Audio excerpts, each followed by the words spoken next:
இப்போ நம்ம என்னெல்லாம் யூஸ் பண்ணலாம், எதெல்லாம் யூஸ் பண்ணக்கூடாதுன்னு பார்க்கலாம். இது யூஸ் பண்ணக்கூடாதது.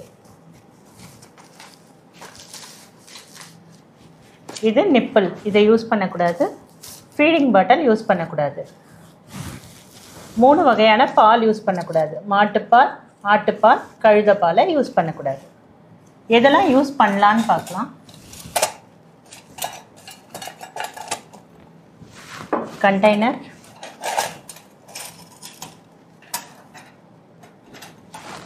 Spoon, bowls. பிளாஸ்டிக் பொருட்களை யூஸ் பண்ணாதீங்க. இது மாதிரி ஸ்டீல் பாத்திரத்தை யூஸ் பண்ணுங்க. ஓகே. குழந்தைக்கு எப்போல்லாம் நம்ம பால் கொடுக்கலான்னு பார்க்கலாம். பிறந்தவுடன் தாய்ப்பால், மார்போடு அணைத்திடு, சீம்பாலே சிறந்தது, அடிக்கடி கொடுத்திடு, 6 மாதம் தாய்ப்பால் மட்டுமே கொடுத்திடு, அறிவாற்றல் பெருக்கிடு, ஆனந்தம் பெற்றிடு. இப்போ உங்களுக்கு எல்லாம் புரியுதில்ல, இதெல்லாம் யூஸ் பண்ணோம், இதெல்லாம் யூஸ் பண்ணக்கூடாதுன்னு. கண்டிப்பாக சிஸ்டர், எனக்கு நல்லா புரிஞ்சுது. நான் கண்டிப்பாக இதையே ஃபாலோ பண்ணுறேன் சிஸ்டர். Thank you sister. ஓகே.